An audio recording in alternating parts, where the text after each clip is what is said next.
ॐ अज्ञानतिमिरान्धस्य ज्ञानाञ्जनशलाकया चक्षुरुन्मीलितं येन तस्मै श्रीगुरुवे नमः।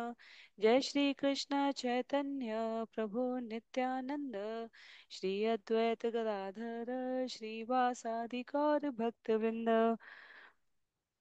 हरे कृष्णा कृष्णा कृष्णा हरे हरे, हरे राम राम राम हरे हरे, हरे कृष्णा कृष्णा कृष्णा हरे हरे, हरे राम राम राम हरे हरे, हरे कृष्णा कृष्णा कृष्णा हरे हरे, हरे राम राम राम हरे हरे।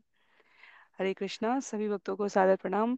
चैतन्य चरितामृत सत्र 166 166 में सभी भक्तों का स्वागत है।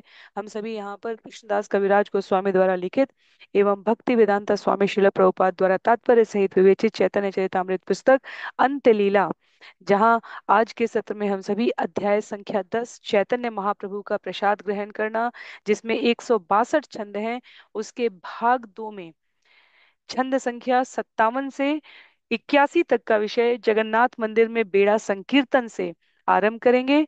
82 से 101 तक गोविंद के सेवा भाव का उल्लेख है। 102 से 133 तक चैतन्य महाप्रभु द्वारा बंगाल के भक्तों द्वारा लाए गए प्रसाद को स्वीकार करने की कथा का उल्लेख है। और 134 से लेकर 162 तक बंगाल के भक्तों का आमंत्रण स्वीकार करना। तो जहां हम सभी ने पिछले सत्र में श्रवण किया था, यदि हमें स्मरण है, तो चैतन्य महाप्रभु दमयंती, जो यहाँ पर चित्रांकित किया गया है, विभिन्न प्रकार के झोलियों को, जिसे राघव पंडित की झोली के नाम से आचार्यों ने प्रसिद्ध किया है पुस्तकों में, हम सभी देख रहे हैं किस प्रकार छोटे छोटे सामानों को विभिन्न छोटी झोलियों में और फिर उन छोटी झोलियों को बड़ी झोलियों में रखने का क्रम दमयंती करती थी। और राघव पंडित बड़े ही स्नेह से, बड़े ही ध्यान से सेवकों के साथ उसको जगन्नाथपुरी लेकर पहुंचते थे चैतन्य महाप्रभु की सेवा में प्रस्तुत करने के लिए। तो उसी का यहाँ पर उल्लेख है। राघव पंडित जगन्नाथपुरी पहुंचे हैं, उन्होंने वो खाद्य सामग्री के थैले गोविंद को सौंप दिए हैं। गोविंद उन्हें भोजन कक्ष के एक कोने में अलग रख देते हैं। पिछले वर्ष के थैलों को खाली करते हैं गोविंद, और उन्हें अन्य कमरे में दूसरी वस्तुओं से भरे जाने के लिए रख देते हैं। तो आज के सत्र में छंद संख्या 57 से जहां बेड़ा संकीर्तन का उल्लेख है, उसे हम सभी श्रवण करेंगे। आर दिन महाप्रभु निज गण लैया जगन्नाथ देखी लेन शय्यो थाने यैया। अगले दिन भगवान जगन्नाथ के प्रातःकाल जगने के समय श्री चैतन्य महाप्रभु अपने निजी भक्तों के साथ भगवान जगन्नाथ का दर्शन करने गए। बेड़ा संकीर्तन ताहा आरंभ करीला सात संप्रदाय तबे गाई तेला गीला।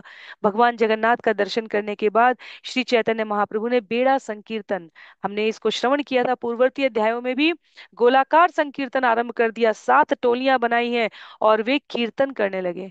श्रील प्रभुपाद लिखते हैं यहाँ तात्पर्य में कि हमने मध्य लीला में अध्याय 11 में इस बेड़ा संकीर्तन के बारे में श्रवण किया। 7 टोलियों में प्रत्येक में एक नर्तक है, प्रत्येक में करताल बजाने वाले हैं, प्रत्येक में मृदंग बजाने वाले हैं, और एक समय सातों टोलियों में चैतन्य महाप्रभु उपस्थित दिखेंगे। सात संप्रदाय नृत्य करे सात जन अद्वैत आचार्य आर्य प्रभु नित्यानंद। कौन कौन है? 7 टोलियों में से हर एक में अद्वैत आचार्य अथवा नित्यानंद प्रभु जैसा मुख्य नर्तक है। वक्रेश्वर अच्युतानंद पंडित श्रीवास सत्यराज खान आर नर हरिदास। अन्य टोलियों के नर्तक थे वक्रेश्वर पंडित, अच्युतानंद पंडित, श्रीवास, सत्यराज खान तथा नरहरिदास। 7 संप्रदाय प्रभु करे न भ्रमण मोर संप्रदाय प्रभु एछे सबर मन। जब श्री चैतन्य महाप्रभु निरीक्षण करते हुए एक टोली से दूसरी में विचरण करते, तो प्रत्येक टोली के व्यक्ति यही सोचते कि महाप्रभु हमारी टोली में है। तो जहां भक्तों के स्नेह का वर्णन है, वहां भक्त संप्रदाय, भक्त श्रेणी, वैष्णव अपने आप में एक संप्रदाय है, जहां सभी परस्पर एक दूसरे को भगवत स्मृति में संलग्न रखते हैं, अपनी क्रियाओं से, अपने व्यवहार से, अपने आचरण से, अपने प्रचार से। संकीर्तन कोलाहले आकाश भेदील सब जगन्नाथ वासी देखिते आइल। कहते हैं सामूहिक कीर्तन से इतनी तुमुल ध्वनि हुई कि उससे आकाश भर गया। जगन्नाथपुरी के सारे निवासी कीर्तन देखने के लिए आए। राजा सी दूरी देखे निज गण लैया, राजपत्नी सब देखे अट्टाली चढ़िया। राजा भी अपने निजी सहायकों समेत वहां आए और दूर से देखते रहे। सारी रानियों ने महल की अटारियों से देखा। कीर्तन आटोपे पृथ्वी करे टलमल, हरि ध्वनि करे लोक कहला कोलाहल। कीर्तन की तेज ध्वनि से समस्त जगत कांपने लगा। जब सबने हरिनाम का कीर्तन किया तो उससे तुमुल ध्वनि उत्पन्न हुई। एई मत कत क्षण कराएला कीर्तन, आपने नाचिते तबे प्रभु हैला मन। इस तरह महाप्रभु ने कुछ देर तक तो कीर्तन करवाया, किंतु तब उन्हें स्वयं नृत्य करने की इच्छा हुई। बेड़ा संकीर्तन, गोलाकार कीर्तन, वर्तमान में भी इस्कॉन के विभिन्न मंदिरों में, अंतर्राष्ट्रीय कृष्ण भावनामृत संघ के विभिन्न स्थानों में जब कीर्तन आयोजन होता है तो माताओं द्वारा, प्रभुओं द्वारा, भक्त वृंद के द्वारा समूह में गोलाकार रूप से कीर्तन किया जाता है। चैतन्य महाप्रभु ने ये हमें पद्धति, ये परंपरा सिखलाई है। अब सात दिके सात संप्रदाय गाय बाजाय, मध्य महा प्रेमावेशे नाचे गौर राय। सातों टोलियां सात दिशाओं में कीर्तन करने लगी तथा मृदंग बजाने लगी, और श्री चैतन्य महाप्रभु बीचों बीच अत्यधिक प्रेमावेश में नृत्य करने लगे। उड़िया पद्मा प्रभुर मने स्मृति हैला, स्वरूपे रिसेई पदे गायते आज्ञा दीला। श्री चैतन्य महाप्रभु को उड़िया भाषा की एक पंक्ति याद आई और उन्होंने इसे स्वरूप दामोदर को गाने का आदेश दिया। जगमोहन परी मुंडा याओ, जगमोहन नामक कीर्तन कक्ष में मेरा सिर जगन्नाथ के चरणों पर गिरे। एई पदे नृत्य करें परम आवेशे, सब लोक चौदह के प्रभु प्रेमे जले भासे। केवल इस पंक्ति के कारण श्री चैतन्य महाप्रभु बड़े प्रेमावेश में नृत्य कर रहे थे। उनके चारों ओर के लोग उनके आंसुओं के जल में तैरने लगे।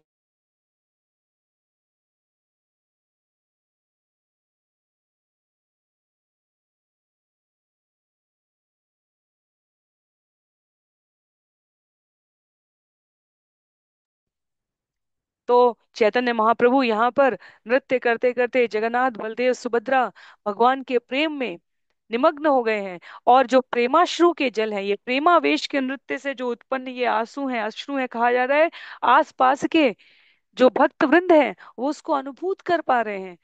जब भी हमने कीर्तन को बिल्कुल उसके उच्च स्वर पर, उच्च संलग्नता पर, जहां भक्त गण वृंद सब केवल हरिनाम को निकले हुए जो स्वर हैं उसको अपने कानों से ध्यान पूर्वक सुनते हैं, तो क्योंकि नाम प्रभु और स्वयं भगवान में कोई अंतर नहीं है, तो वहां भगवान उपस्थित होते हैं और उस रोमांच में जो तरलता होती है, जो स्निग्धता होती है, उसको यहाँ पर भक्त अनुभूत कर रहे हैं।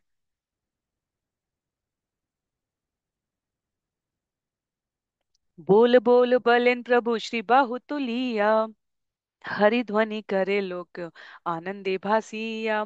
दिव्य आनंद में तैरते हुए महाप्रभु ने अपनी दोनों बाहें उठाते हुए कहा, कीर्तन करो, कीर्तन करो। और दिव्य आनंद में तैरते हुए लोग हरिनाम का कीर्तन करके प्रत्युत्तर देने लगे। यदि हम प्रयास करें देखने का, चैतन्य महाप्रभु के कीर्तन के जो मुद्राएं हैं वो इतनी प्रसिद्ध हैं, इतनी अधिक प्रसिद्ध हैं कि जब चैतन्य महाप्रभु कीर्तन करने के भाव में निमग्न हो जाते हैं तब उस समय आसपास के उल्लेख आता है कि प्राणी मात्र उस बाह्य छवि और ध्वनि से अपने आप को आंदोलित पाते हैं। तो यदि हम यहाँ ये दो चित्र देखने का प्रयास करें, ये बेड़ा संकीर्तन का चित्र है, इतनी निमग्नता के साथ चैतन्य महाप्रभु का कीर्तन है, नृत्य है, हाथ दोनों ऊपर उठाकर हरि हरि कीर्तन करो का स्वर है, कि सभी अपनी भावावेश की अवस्था को चैतन्य महाप्रभु के साथ एकाकार करते हुए अनुभूत कर रहे हैं। कह रहे हैं कीर्तन करो, कीर्तन करो। और लोग दिव्य आनंद में तैरते हुए हरिनाम का कीर्तन करके प्रत्युत्तर देने लगे। प्रभु पड़ी मूर्छाया श्वास नहीं आर, आचंबिते उठे प्रभु करी हुंकार। महाप्रभु मूर्छित होकर भूमि पर गिर पड़े और उनकी श्वास भी नहीं चल रही थी, किंतु वे सहसा उच्च ध्वनि करते हुए उठ खड़े हुए।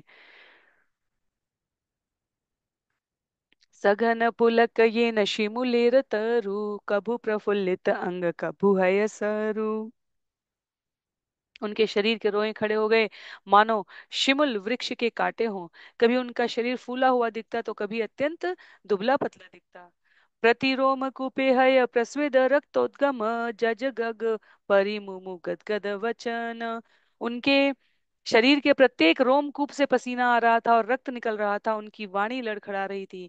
वे पंक्ति का ठीक से उच्चारण नहीं कर पा रहे थे। वे केवल जज गग परी मुमु ये सब शब्द ही उच्चारित कर पा रहे थे, जिसका अर्थ है जगन्नाथ, जगन्नाथ में जगग।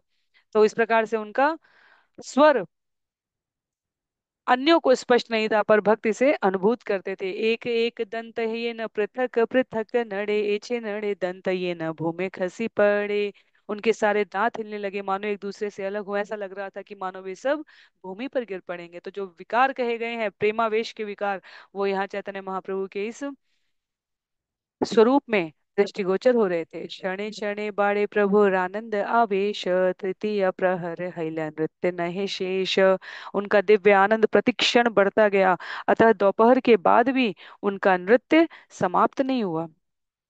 सब लोके उथलीला आनंद सागर, सब लोक पासरीला देह आत्मघर।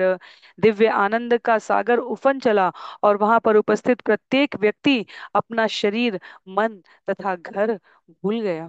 तबे नित्यानंद प्रभु सृजिला उपाय, क्रमे क्रमे कीर्तनिया राखिल सबाय। तब नित्यानंद प्रभु ने कीर्तन को समाप्त करने की विधि ढूंढ निकाली। उन्होंने धीरे धीरे सारे कीर्तनियों को रोक दिया। तो जब नित्यानंद प्रभु ने देखा कि यह तो समाप्त ही नहीं हो रहा है, तो उन्होंने कीर्तन को रोका। स्वरूपेर संगे मात्र एक संप्रदाय, स्वरूपेर संगे से मंद स्वर गाय। केवल एक टोली स्वरूप दामोदर के साथ कीर्तन करती रही, वह भी अत्यंत मंद स्वर से कीर्तन कर रही थी। कोलाहल नहीं प्रभुर की किछु बाहे हैला, तबे नित्यानंद सब आश्रम में जाना आइला। जब कोलाहल नहीं हो रहा था तो श्री चैतन्य महाप्रभु की बाह्य चेतना लौटी। तब नित्यानंद प्रभु ने उन्हें कीर्तनियों तथा नर्तकों की थकान के बारे में सूचित किया। तो नित्यानंद प्रभु ने चैतन्य महाप्रभु को सूचित किया कि भगवान, आप तो अनंत सामर्थ्य के आगार हैं, पर जरा अन्यों पर कृपा करें। वह अब किंचित थकान का अनुभव कर रहे हैं। भक्त श्रम में जानी कैला कीर्तन समापन, सबा लैया आसी कैला समुद्र स्नपन। भक्तों की थकान समझकर श्री चैतन्य महाप्रभु ने संकीर्तन रोक दिया। तब उन्होंने सबों के साथ समुद्र में स्नान किया। सब लैया प्रभु कैला प्रसाद भोजन, सबा रे विदाय दिला करी ते शयन। तब श्री चैतन्य महाप्रभु ने उन सबों के साथ प्रसाद लिया और उनसे अपने अपने निवास स्थान पर लौट जाने तथा आराम करने के लिए कहा। गंभीरार द्वारे करे नापन निशयन, गोविंद आसिया करे पाद संवाहन। तो यहाँ से अब जो विषय आरंभ होने जा रहा है, छंद संख्या,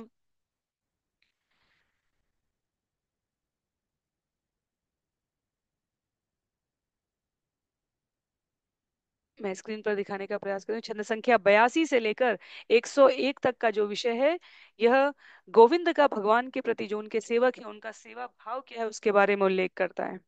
तो करीब 19 छंदों में, 20 छंदों में यहाँ पर बतलाया गया है कि इस प्रकार इतने थके हुए स्नान और कीर्तन और सामूहिक आयोजन के पश्चात जब आते हैं भगवान अपने गंभीरार, तो यहाँ उल्लेख करते हैं कृष्णदास कविराज गोस्वामी, श्री चैतन्य महाप्रभु गंभीरा के द्वार पर लेट गए और गोविंद वहां आकर महाप्रभु के पांव दबाने लगे।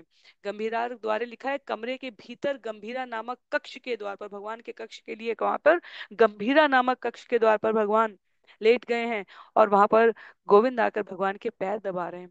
सर्वकाल आचे सुदृढ़ नियम, प्रभु यदि प्रसाद पाइया करे न शयन, गोविंद आसिया करे पाद संवाहन, तबे आई प्रभु शेष करे न भोजन। यह दीर्घ काल से चला आ रहा स्थायी नियम था कि भोजन के बाद श्री चैतन्य महाप्रभु विश्राम करने के लिए लेट जाते और गोविंद आकर उनके पैर दबाते। तब गोविंद श्री चैतन्य महाप्रभु का शेष प्रसाद ग्रहण करते थे। सब द्वार यूणी प्रभु करी आछन शयन, भीतर याई ते नारे गोविंद करे निवेदन। इस बार जब महाप्रभु लेटे तो उन्होंने पूरा द्वार घेर लिया। इससे गोविंद कमरे के भीतर प्रवेश नहीं कर सके। अतः उन्होंने निम्न प्रार्थना करी, एक पाश हो मोरे देह भीतर याई ते, प्रभु कहे शक्ति नाही अंग चलाई ते। तो ये बहुत दिव्य घटना है, हमें इसे ध्यान से श्रवण करना है कि भगवान की भक्ति में सेवक की स्वीकार्यता कितनी महत्वपूर्ण है। गोविंद का भाव क्या है यहाँ भगवान की सेवा करने का। तो भगवान आज इतने थके हुए चूर हैं थकान में कि वो द्वार पर ही लेट गए। तो गोविंद निवेदन कर रहे हैं कि कृपया मुझे भीतर जाने दे कक्ष के। क्यों? अभी हम आगे श्रवण करेंगे। और अभी हमें ये स्मरण रखना है कि भगवान ने प्रसाद लिया और आकर विश्राम करने के लिए इस प्रकार लेट गए हैं। गोविंद उनके पैर दबाने के उपरांत विश्राम करने जाएंगे। पर अभी गोविंद ने प्रसाद नहीं लिया है। तो क्या कह रहे हैं? गोविंद कह रहे हैं कृपया एक और करवट ले ले भगवान, मुझे कमरे में प्रवेश करने दें। महाप्रभु ने उत्तर दिया, अपना शरीर हिलाने डुलाने की भी मुझ में शक्ति नहीं है। भगवान अपनी इन लीलाओं से अपने भक्तों की महिमा को कितना वर्धन, कितना प्रसारित करते हैं। कह रहे हैं, बार बार गोविंद कहे एक दिक हई ते, प्रभु कहे अंग आमी नारी चलाई ते। गोविंद ने बार बार अनुरोध किया किंतु महाप्रभु ने उत्तर दिया, मैं अपना शरीर हिला डुला नहीं सकता। गोविंद कहे करिते चाही पाद संवाहन, प्रभु कहे करवा ना कर एई लय तोमार मन। गोविंद ने बार बार अनुरोध किया, मैं आपके पांव दबाना चाहता हूँ, किंतु महाप्रभु ने कहा चाहे दबाओ या ना दबाओ ये सब तुम्हारे मन पर निर्भर है। तबे गोविंद बहिर्वा सितार उपरे दिया, भीतर घरे गेला महाप्रभु रे लंगिया। तब गोविंद ने महाप्रभु के शरीर पर चादर डाल दी और इस तरह वह उन्हें लांग कर कमरे में प्रवेश कर गए। तो लांगना हमारी मर्यादा में अनुचित है, पर गोविंद यहाँ भगवान को लांग कर प्रवेश किए हैं कक्ष के भीतर, क्योंकि वो भगवान का दूसरी ओर चरण दबाना चाहते हैं। भगवान एक करवट लेट गए हैं। और अब जब कथा आएगी कहेंगे, पाद संवाहन कैला कटि पृष्ठ चापिला, मधुर मर्दने प्रभुर परिश्रम गईला। गोविंद ने हमेशा की तरह महाप्रभु के पांव दबाए। इससे महाप्रभु की कमर तथा पीठ हल्के से दबाई और इस तरह महाप्रभु की थकान दूर हो गई। तो दूर होने पर क्या हुआ? सुखे निद्रा हैला प्रभुर गोविंद चापे अंग, दंड दुई बई प्रभुर हैला निद्रा भंग। जब गोविंद ने उनका शरीर दबाया तो महाप्रभु लगभग 45 मिनट तक अच्छी तरह सो गए और तब उनकी नींद टूटी और उन्होंने क्या देखा? गोविंद देखिया प्रभु भले क्रुद्ध हैया, आजी केने एते छड़ अच्छी सवशिया। जब महाप्रभु ने गोविंद को अपनी बगल में देख बैठे हुए देखा तो वे कुछ नाराज हुए और पूछे, तुम आज इतनी देर तक यहाँ क्यों बैठ रहे हो? मोर निद्रा है लेकिन नागेला प्रसाद खाइते, गोविंद कहे द्वारे शुइला याइते नहीं पाथे। महाप्रभु ने कहा, मेरे सोने के बाद तुम प्रसाद ग्रहण करने क्यों नहीं गए? और गोविंद ने कहा, आप तो द्वार रोक कर लेटे हुए थे, जाने के लिए कोई रास्ता ही नहीं था। तो प्रभु कहे भीतरे तबे आइला के मने, तैछे के न प्रसाद लेते ना केला गमने। और महाप्रभु ने उत्तर दिया, तुमने कमरे में कैसे प्रवेश किया? जिस तरह से तुम कमरे में प्रवेश किए उसी तरह तुम भोजन करने के लिए बाहर क्यों नहीं चले गए? तो कमरे में कैसे प्रवेश किए थे? चैतन्य महाप्रभु को लांग कर गए थे गोविंद, यदि हम स्मरण करें तो गोविंद कहते हैं, गोविंद कहे मने अमार सेवा से नियम, अपराध हऊ की बानर के गमन। गोविंद उत्तर देते हैं यहाँ पर, कह रहे हैं मन ही मन मेरा तो सेवा करने का कर्तव्य है, और उसके लिए मुझे अपराध करना पड़े या नरक जाना पड़े, भगवान के चरण दबाने के लिए, उनकी सेवा करने के लिए यदि मुझे उन्हें लांग कर जाना पड़े तो वो स्वीकृत है, क्योंकि वो भगवान की सेवा है। पर आगे क्या है? सेवा लागी कोटि अपराध नाही गणी, स्वनिमित्त अपराध आभासे भय मानी। यदि महाप्रभु की सेवा करने के लिए मुझे करोड़ों अपराध करने पड़े तो मैं उन्हें बुरा नहीं मानूंगा, किंतु मैं अपने लिए एक अपराध की झलक से भी अत्यधिक डरता हूँ। स्वयं के भोजन करने के लिए यदि मुझे भगवान को लांग कर पुनः बाहर जाना पड़े तो गोविंद कहते हैं ये स्वीकृत नहीं है। इसलिए भक्त अत्यधिक स्पष्ट रहता है अपनी सेवा में, उसे कभी दुविधा नहीं होती। भगवान की प्रसन्नता के लिए, भगवान के चरण चाप के लिए, उनके सुख के लिए गोविंद उन्हें लांग कर गए, पर वापस लांग कर बाहर आकर स्वयं भोजन करने के लिए जाना ये उन्हें स्वीकृत नहीं था। तो इसलिए जब चैतन्य महाप्रभु ने कहा कि जैसे भीतर गए वैसे ही बाहर चले आ जाना चाहिए था, भगवान तो द्वार पर लेटे हुए थे, तो चैतन्य महाप्रभु ने कहा कि बाहर क्यों नहीं चले आए? गोविंद ने मन में विचार कर लिया पर उत्तर नहीं दिया। उन्होंने कहा सेवा करने के लिए अपराध स्वीकार है। गोपियों ने कहा, यदि हमारे चरण की धूली से भगवान के सिर का दर्द दूर होता है तो हम पूरा शरीर रज में स्नान करके दे सकती हैं। भगवान की सेवा हमारे जीवन की प्रथम स्वीकार्यता है, प्रथम हमारे जीवन का उद्देश्य है, लक्ष्य है, पर स्वयं को सुख देना यह अंतिम है। इत सब मन करी गोविंद रहीला, प्रभु ये पूछिला तार उत्तर न दिया। इस तरह सोचकर गोविंद मौन रहा, उसने महाप्रभु के प्रश्न का कोई उत्तर नहीं दिया।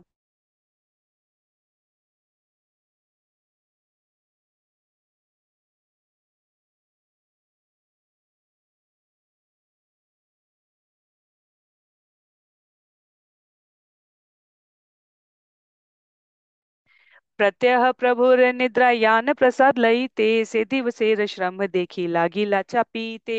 गोविंद का अभ्यास था कि वह तब भोजन करता जब महाप्रभु सोए होते, किंतु उस दिन महाप्रभु की थकावट देखकर कृष्णदास कविराज गोस्वामी स्पष्ट कर रहे हैं, गोविंद उनके शरीर को दबाता रहा। याई तेह पथ नाही याई बेके मने महा अपराध है प्रभुर लंघने। क्योंकि जाने के लिए कोई रास्ता नहीं था, तो वह कैसे जाता। जब उसने महाप्रभु के शरीर को लांघने का सोचा तो उसे लगा कि ये तो बहुत बड़ा अपराध हो जाएगा। यही सब है भक्ति शास्त्र सूक्ष्म मर्म, चैतन्य कृपा जाने यही सब धर्म। भक्ति में ये सब शिष्टाचार की सूक्ष्म बातें हैं। जिसने, लिखते हैं यहाँ पर, श्री चैतन्य महाप्रभु की कृपा प्राप्त की है, केवल वही इन तत्वों को समझ सकता है। तो ये शिष्टाचार की बातें हैं कि हम भगवान की सेवा के लिए, वरिष्ठ भक्तों के लिए, अपने समकक्ष को सुविधा प्रदान करने के लिए, अपने अनुजों के लिए जो हमसे कनिष्ठ हैं, उनको स्नेह प्रदान करने के लिए क्या करनी है, क्या करनी है, इसकी स्पष्टता रखना, ये शिष्टाचार है। शिष्टाचार की, भक्ति के शिष्टाचार की सूक्ष्म बातें हैं ये सब।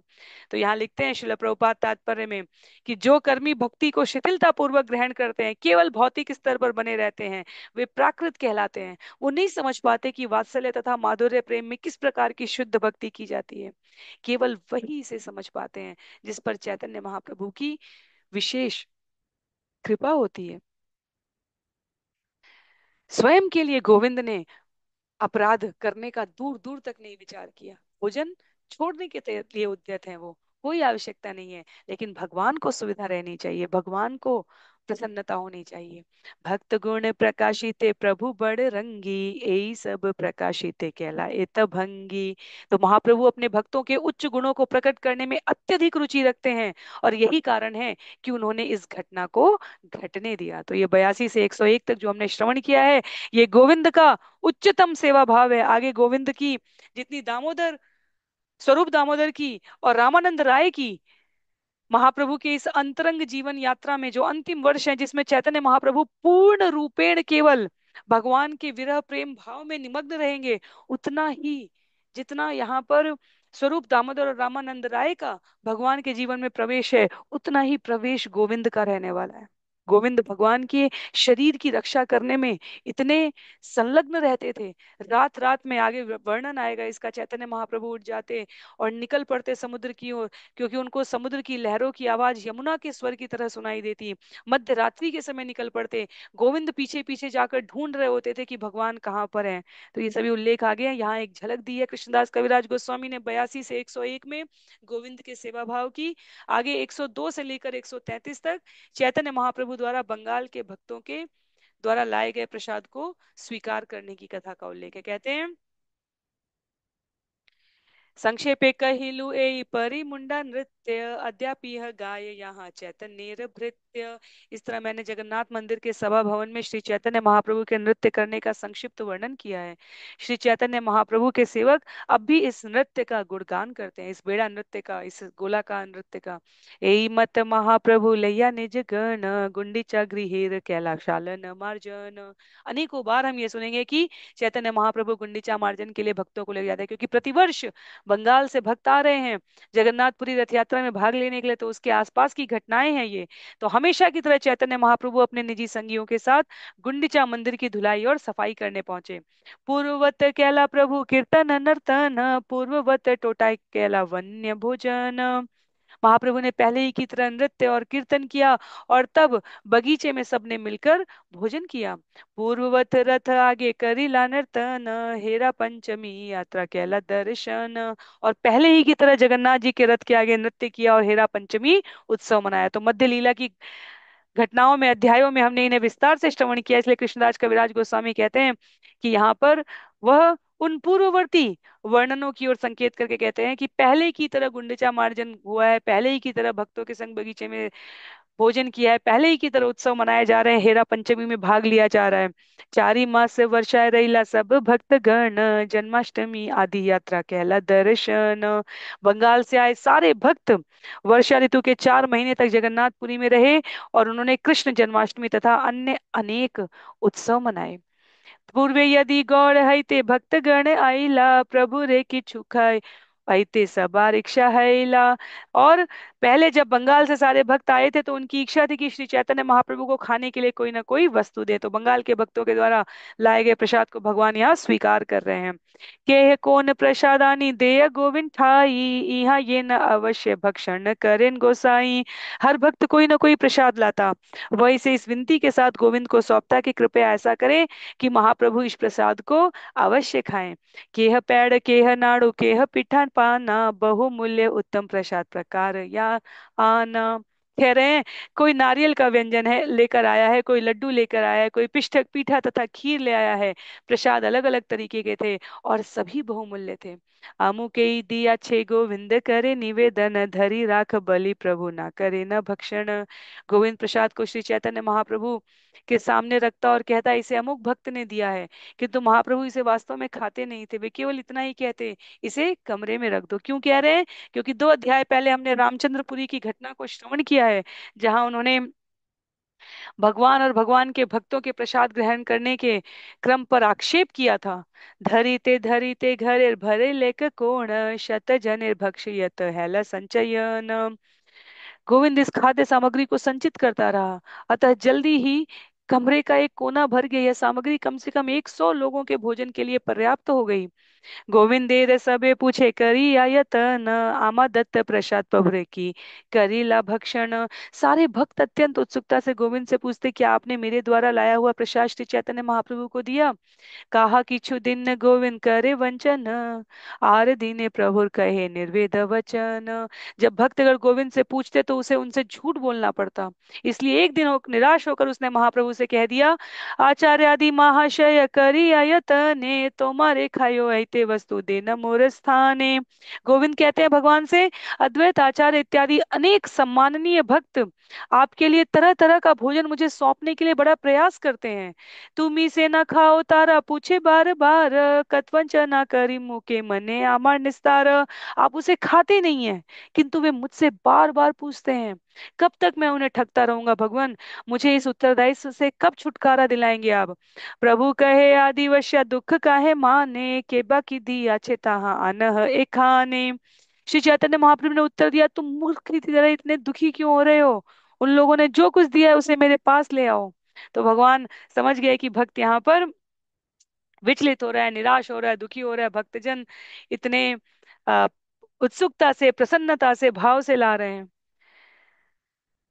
गोविंद महाप्रभु के साथ अनेक भक्तों के लाए गए इस प्रसाद को अब लेकर आए। गोविंद भगवान के साथ दीर्घ काल से रह रहे थे, तो इसलिए जो भक्त अधिकतर नए नए थे, आते जाते रह रहे थे, तो महाप्रभु उनको इंगित करते हुए कहते हैं गोविंद को कि तुम तो इस तरह निराश मत हो, ले आओ भोजन, देखो मैं क्या खा सकता हूँ क्या नहीं खा सकता हूँ।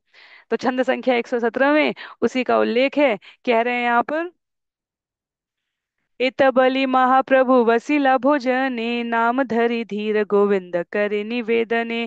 श्री चैतन्य महाप्रभु खाने बैठ गए, तब गोविंद उन्हें एक एक करके सारे पकवान देने लगे और साथ ही देने वाले का नाम भी बताने लगे। आचार्य रे एई पेड़ पानसर पूपी, एई अमृत गुट्टिका मंडा कर्पूर कूपी। पेड़, खीर, मलाई के बने रोट, अमृत गुटका, मंडा, कपूर का पात्र, ये सारी वस्तुएं अद्वैत आचार्य द्वारा दी गई हैं। श्रीवास पंडितेर ए अनेक प्रकार, पीठा पाना अमृत मंडा पद्म चीनी आर।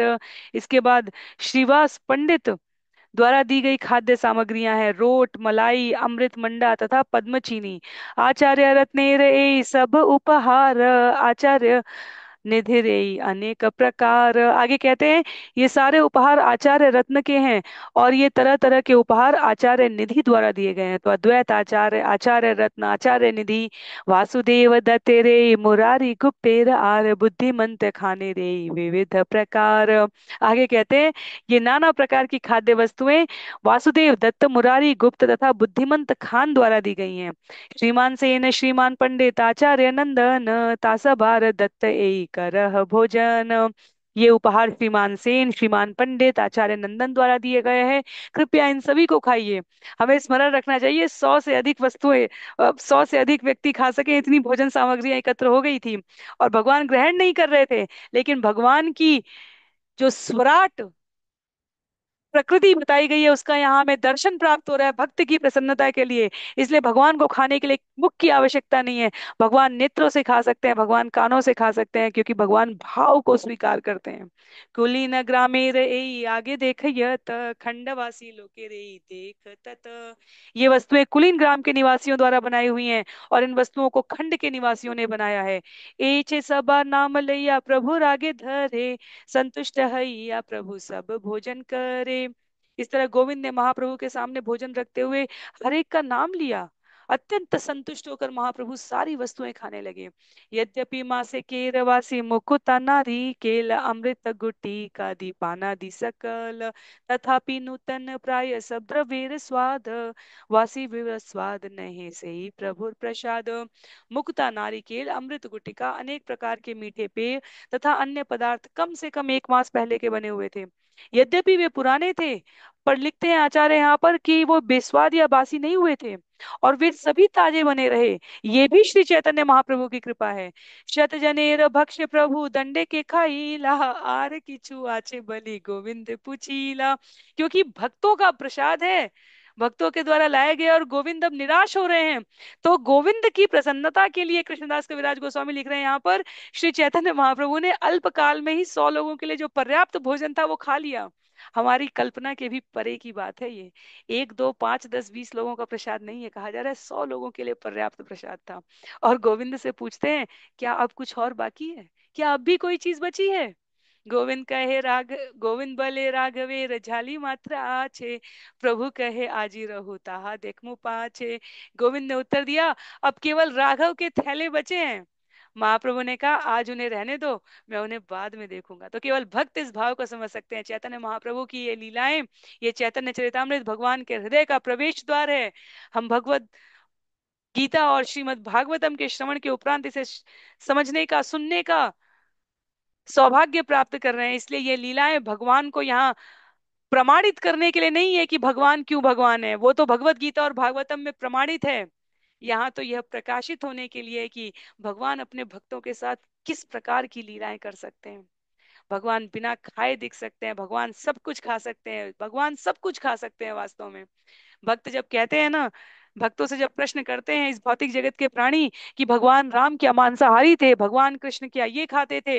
अरे भगवान भगवान है, वो तो संपूर्ण संसार का भक्षण कर सकते हैं। श्रील प्रभुपाद कहते हैं, वो तो जब सृजन और संहार करते हैं, तब वह निर्माण और विनाश की इस प्रक्रिया में सब कुछ भक्षण कर सकते हैं। केवल अपने भक्तों के संग लीलाओं में उनको जो आस्वादन मिलता है, वही भक्तों की सर्वश्रेष्ठ पूंजी है। गोविंद को इसका सौभाग्य मिल रहा है, गोविंद भगवान के साथ दीर्घ काल से रह रहे हैं। लिखते हैं कृष्णदास कविराज गोस्वामी, इस प्रकार गोविंद की प्रसन्नता के लिए भक्तों के द्वारा लाए गए प्रसाद को भगवान ने स्वीकार किया है। आर दिन प्रभु यदि निवृत्त भोजन कैला, राघवे रझाली खोली सकल देखीला। अगले दिन जब महाप्रभु एकांत स्थान में भोजन कर रहे थे, तब उन्होंने राघव के थैले खोले और एक एक करके उनके भीतर देखा। सब द्रव्य किचु किचु उपयोग कैला, स्वादु सुगंधि देखी बहु प्रशंसीला। उस उन्होंने उसमें से हर वस्तु को थोड़ा थोड़ा चखा और उनके स्वाद तथा गंध की प्रशंसा की है। दमयंती ने बनाया है, वत्सर एक तरे यार राखीला धरिया, भोजन काले स्वरूप परी वेशे खसाइला। फिर बचे विभिन्न प्रकार के प्रसाद को वर्ष भर खाने के लिए रख दिया गया। जब श्री चैतन्य महाप्रभु भोजन करते, तब स्वरूप दामोदर गोस्वामी इसे थोड़ा थोड़ा करके परोसते। कहु रात्रि काले किछु करे नुपयोग, भक्ते रस श्रद्धार दव्य अवश्य करे नुपभोग। तो लिखते हैं यहाँ पर, कभी कभी महाप्रभु इसमें से कुछ भाग रात को खाते। महाप्रभु अपने भक्तों द्वारा श्रद्धा तथा प्रेम से प्रस्तुत की गई वस्तुओं का निश्चय ही भोग करते हैं। भगवान कैसे? पत्रम पुष्पम फलम तोयम, यो मे भक्त्या प्रयक्षति, तद अहम भक्त्युपहयतम अश्नामि प्रयतात्मनम। कहते हैं अध्याय 9 श्लोक संख्या 26 में, कोई श्रद्धा और प्रेम से एक पत्ती, एक फूल, एक जल, एक फल प्रदान करता है तो मैं उसे स्वीकार करता हूँ। यहाँ भगवान सामान नहीं ले रहे हैं, यहाँ भक्तों का अपनापन स्वीकार कर रहे हैं। भक्तों के द्वारा अर्पित भोजन को कभी रात में कभी दिन में स्नेह से ये सोचते हुए कि ये उनके भक्तों ने बड़े प्रेम से उन्हें प्रदान किया है। एई मत महाप्रभु भक्त गण संगे, चातुर्मास्य गुणाइला कृष्ण कथा रंगे। कहते हैं इस तरह महाप्रभु ने अपने भक्तों के साथ कृष्ण कथा की चर्चा करते हुए चातुर्मास की सारी अवधि सुखपूर्वक बिताई है। छंद संख्या 134 में अब जो वर्णन है 134 से लेकर इस अध्याय के अंत तक, जिसे हम श्रवण करने जा रहे हैं 162 तक, वो बंगाल के भक्तों का आमंत्रण स्वीकार करने की। भक्त यहाँ चातुर्मास में रुके हुए हैं। न वो केवल प्रसाद भोग लेकर आए हैं, अपितु प्रतिदिन का जो भोजन है वो प्रत्यक्ष रूप से भगवान को अर्पित करना चाहते हैं। मध्य मध्य आचार्य आदि करे निमंत्रण, घरे भात रांधे आर विविध व्यंजन। समय समय पर अद्वैत आचार्य तथा अन्य भक्त श्री चैतन्य महाप्रभु को घर में पकाया चावल तथा नाना प्रकार की सब्जियां खाने के लिए निमंत्रित करते रहते। मरीचेर झालयार मधुर आम्ल आर, आदा लवण नींबू दुग्ध दधि खंड सार, शाक दुई चारी आर सुकुतार झोल, निम्ब वार्ता की आर पृष्ठ पटोल। तो ये अध्याय पूरा हमें विभिन्न बंगाली व्यंजनों के नामों के लिए स्मरण रखना चाहिए। आदि लीला में इसका बहुत ही सांकेतिक वर्णन था, पर यहाँ अंत लीला अध्याय 10 हमें स्मरण रखना है, जहाँ विभिन्न प्रकार के पदार्थों के खाद्य पदार्थों के नाम है। तो काली मिर्च से बनी तीखी वस्तुएं, मीठे तथा खट्टे व्यंजन, अदरक नमकीन नींबू दूध दही पनीर, दो चार तरह की शाक सब्जियां, सुकुता से बना सूप, नीम के फूलों से मिश्रित बैंगन तथा तला हुआ पटोल खाने को दिया। उल्लेख है, वृष्ट फूल बड़ियार मुदग डाली सूप, विविध व्यंजन रांधे प्रभु रुचि अनुरूप। उन्होंने फूल बड़ी मूंग की दाल अनेक तरकारियां दी जो महाप्रभु के स्वाद के अनुकूल पकाई गई थी।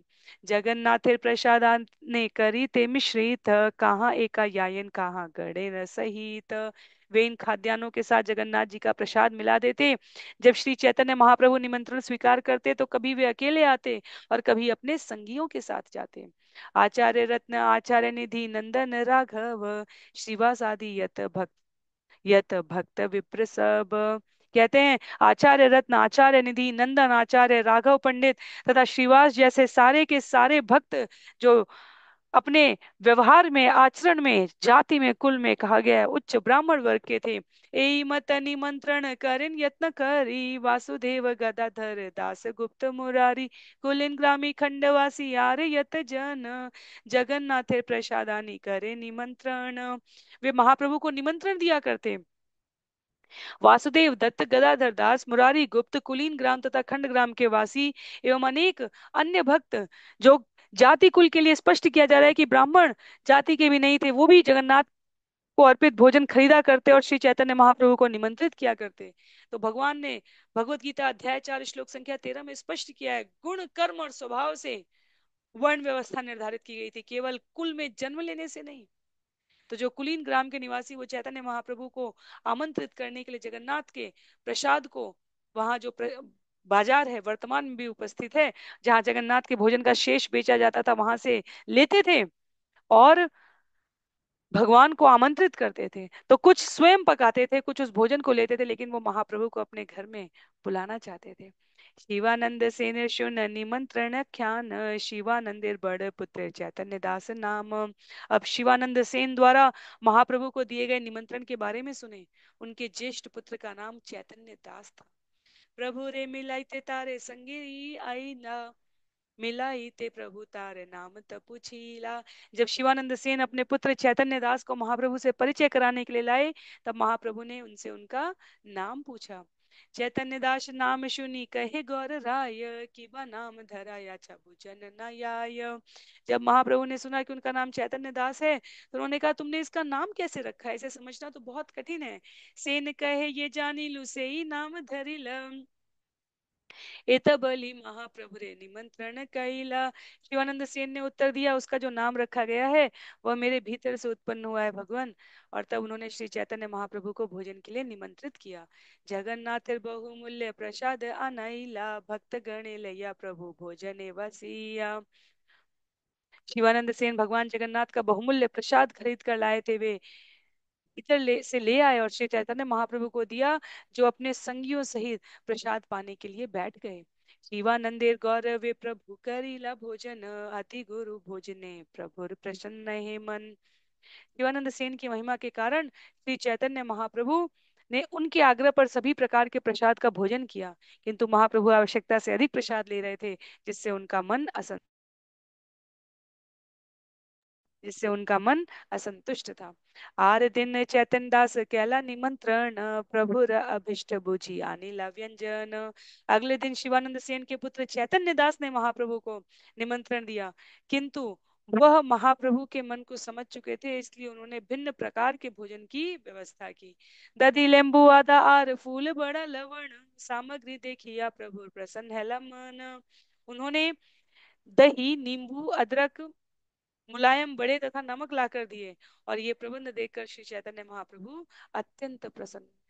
तो पिछले दिन के जो गरिष्ठ भोजन का श्रील प्रभुपाद लिखते हैं कि चैतन्य दास उनके मन को समझ गए और उन्होंने ऐसे भोजन की व्यवस्था की कि पिछले दिन के गरिष्ठ भोजन का निराकरण किया जा सके।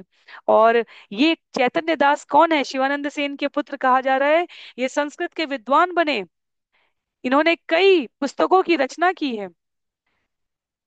उनकी पुस्तकों में से कृष्ण कर्णामृत का भाष्य अत्यंत प्रसिद्ध है, और एक अन्य पुस्तक चैतन्य चरितामृत कहलाती है, जो संस्कृत काव्य है, लिखते हैं यहाँ कृष्णदास कविराज गोस्वामी। उसकी रचना भी शिवानंद सेन के पुत्र ने की है। प्रभु कहे ए बाला कामार मत जाने, संतुष्ट है इला आमी इहार निमंत्रणे। चैतन्य महाप्रभु ने कहा, ये बालक मेरा मन जानता है, अतएव इसका निमंत्रण स्वीकार करने से मैं अत्यंत संतुष्ट हुआ। और देखा जाए तो इसीलिए शिवानंद सेन से जब पूछते हैं भगवान की इसका नाम ये क्यों रखा, क्योंकि उन्होंने कहा ये मेरे मन के भीतर से आया। और तो चैतन्य दास वास्तव में चैतन्य महाप्रभु के मन को समझते हैं। एत बलि दधि भात करिला भोजन, चैतन्य दास एद दिला उच्चिष्ट भाजन। ये कहकर महाप्रभु ने चावल और दही को मिला दिया और श्री चैतन्य दास को अपने भोजन का शेष दिया। चारी मास ए मत निमंत्रण याय, कोन कोन वैष्णव दिवस नहीं पाय। इस तरह भक्तों के आमंत्रण स्वीकार करते हुए चातुर्मास बीत गए, किंतु निमंत्रणों की बाढ़ के कारण कुछ वैष्णवों को खाली दिन न मिल पाया जब वे महाप्रभु को बुला सके अपने घर। गदाधर पंडित भट्टाचार्य सार्वभौम इहा सभा राचे बे क्षार दिवस नियम। गदाधर पंडित तथा सार्वभौम भट्टाचार्य ने तो वे तिथियां तय कर दी थी जब प्रति मास श्री चैतन्य महाप्रभु उनका निमंत्रण स्वीकार करते। गोपीनाथ आचार्य जगदानंद काशीश्वर भगवान राम भद्राचार्य शंकर वक्रेश्वर मध्य मध्य घर बातें करे निमंत्रण, अन्य निमंत्रण प्रसादे कौड़ी दुई पण।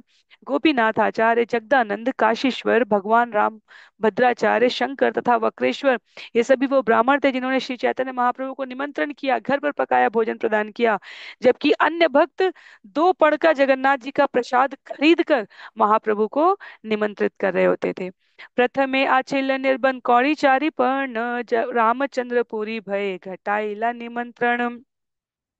पहले जगन्नाथ प्रसाद का मूल्य 4 पण कौड़ियां था, किंतु जब रामचंद्रपुरी वहां था तब यह मूल्य कम करके आधा हो गया था। चारी मासी रहे गौड़े भक्ते विदाय दीला, नीलांचले संगीर भक्ति रहेला संगेल रहीला। चारी मास रही गौड़े भक्ते विदाय दीला, नीला चले संगी भक्त संगे रहीला। कह रहे हैं यहाँ पर बंगाल से आए भक्त श्री चैतन्य महाप्रभु के साथ 4 महीनों तक लगातार रहे, और तब महाप्रभु ने उन्हें विदा दी। बंगाली भक्तों के चले जाने पर जो भक्त जगन्नाथपुरी में महाप्रभु के साथ रहने वाले थे वे उनके साथ रहे। एई तक कहेलु प्रभु भिक्षा निमंत्रण, भक्त दत्त वस्तु यह छकेला आस्वादन। कह रहे हैं यहाँ पर, इस तरह मैंने ये वर्णन किया है कि महाप्रभु ने किस किस प्रकार से किन किन भक्तों का निमंत्रण स्वीकार किया और उनके द्वारा अर्पित प्रसाद का आस्वादन किया। तार मध्य राघवेर झाली विवरण, तार मध्य परिमुंडा नृत्य कथन। और उन कथाओं के बीच में राघव पंडित के भोजन की थैलियों एवं जगन्नाथ मंदिर के नृत्य का वर्णन आया है। श्रद्धा करी सुनिए चैतन्य कथा, चैतन्य चरणे प्रेम पाई बेसर्वथा। जो व्यक्ति श्रद्धा तथा प्रेम पूर्वक श्री चैतन्य महाप्रभु की लीलाओं के विषय में सुनता है, वह निश्चय ही श्री चैतन्य महाप्रभु के चरण कमलों के प्रति आनंदमय प्रेम को प्राप्त कर लेता है। सुनीते अमृत सम जुड़ा कर्ण मन, सही भाग्यवान यही करे आस्वादन। कहते हैं यहाँ पर श्री चैतन्य महाप्रभु के कार्यकलापों की कथाएं सुनने में अमृत तुल्य हैं। वे कानों तथा मन दोनों को संतुष्ट करने वाली हैं। जो भी इन कार्यकलापों के अमृत का आस्वादन करता है वह निश्चय ही बड़ा भाग्यशाली है। श्री रूप रघुनाथ पदे यार आश, चैतन्य चरितामृत कहे कृष्णदास। श्री रूप तथा श्री रघुनाथ के चरण कमलों की वंदना करते हुए तथा उनकी कृपा की सदैव कामना करते हुए उनके चरण चिन्हों पर चलकर मैं कृष्णदास श्री चैतन्य चरितामृत का वर्णन कर रहा हूँ। इस प्रकार श्री चैतन्य चरितामृत अंत लीला के अंतर्गत श्री चैतन्य महाप्रभु का भक्तों से प्रसाद ग्रहण करने का ये शीर्षक 10वें अध्याय का भक्ति वेदांत तात्पर्य यहाँ पर पूर्ण हो रहा है। तो हम देखें यहाँ पर कथाएं मूल रूप से भगवत सेवा है, पर एक और भगवान स्वयं भक्त रूप में जगन्नाथपुरी में रहकर जगन्नाथ बलदेव सुभद्रा की सेवा कर रहे हैं, गुंडिचा मार्जन कर रहे हैं, कीर्तन कर रहे हैं, वहां भक्तों को प्रेरणा दे रहे हैं। और दूसरी ओर जो भगवान के अंतरंग पार्षद हैं वो स्वयं वैष्णव चरित्र को दिखाते हुए भगवान की सेवा कर रहे हैं। तो भगवान के पास पहुंच रहे हैं तो उनको अर्पित करने के लिए अपनी सामर्थ्य के अनुसार विभिन्न व्यंजन, विभिन्न जो प्रसाद के भोग के पदार्थ हैं वो लेकर पहुंच रहे हैं। तो सेवक के रूप में भगवान के साधक बनने के प्रयास में हम सभी को भी अपनी सामर्थ्य के अनुसार भगवत सेवा में संलग्न होना चाहिए। भगवान भक्त स्वरूप धारण करके इसकी प्रेरणा दे रहे हैं और भगवान के भक्त भगवान का मूल स्वरूप जानते हुए यह कर रहे हैं। तो इसलिए यहाँ पर कृष्णदास कविराज गोस्वामी कह रहे हैं कि इस अध्याय में भगवान की भक्त रूप में प्रत्यक्ष रूप से भगवत सेवा कैसे की जाए इसका उदाहरण है। और भगवान के स्वभाव को, उनके स्वरूप को उनके भक्त जानते हैं, यह आचरण वह अपने व्यवहार से कैसे दिखा रहे हैं। जगन्नाथ जी का प्रसाद खरीद कर चैतन्य महाप्रभु को अर्पित करना कोई अंतर नहीं है, लेकिन भगवान यहाँ भाव को स्वीकार कर रहे हैं। इस प्रकार 162 छंदों का ये अध्याय जहाँ भक्त हैं, भगवान है, भगवान को अर्पित किया जाने वाला भोग है, और सब मिलाकर देखा जाए तो भगवान की भक्ति है। तो भक्त, भगवान, भक्ति, भोग, भजन, इन 5 भ से भरा हुआ ये अध्याय रहा। हमने कीर्तन देखा, यहाँ पर संकीर्तन देखा, चैतन्य महाप्रभु का विचलित कर देने वाला नृत्य देखा, जिसका आगे भी अभी कहीं कहीं वर्णन आता रहेगा, गोविंद का सेवा भाव देखा। इस सुंदर अध्याय को कृष्णदास कविराज गोस्वामी कह रहे हैं जो भाव पूर्वक श्रवण करता है वह भगवान की भक्ति प्राप्त करने के मार्ग पर क्रमशः बढ़ता चला जाता है। तो आज के लिए ये अध्याय यहाँ पर समाप्त हो रहा है। इसके साथ ही ये सत्र भी हम लोग यहीं पर समाप्त करेंगे। अगला अध्याय बहुत ही भावुकता से, बहुत ही भावनाओं से भरा हुआ है। हरिदास ठाकुर के महाप्रयाण का उल्लेख है। 108 छंद हैं इस अध्याय में, और स्वयं चैतन्य महाप्रभु इतने भाव विभोर होकर तैयारी करेंगे हरिदास ठाकुर के इस तिरोभाव को उत्सव के रूप में प्रस्तुत करने के लिए। उसे हम सभी अगले सत्र में श्रवण करेंगे। सभी को बहुत बहुत आभार। कृष्णदास कविराज गोस्वामी जी की जय, श्रील प्रभुपाद की जय, श्रील गुरुदेव की जय, अनंत कोटि वैष्णव वृंद की जय, नामाचार्य श्रील हरिदास ठाकुर की जय, श्री चैतन्य चरितामृत की जय। हरे कृष्णा।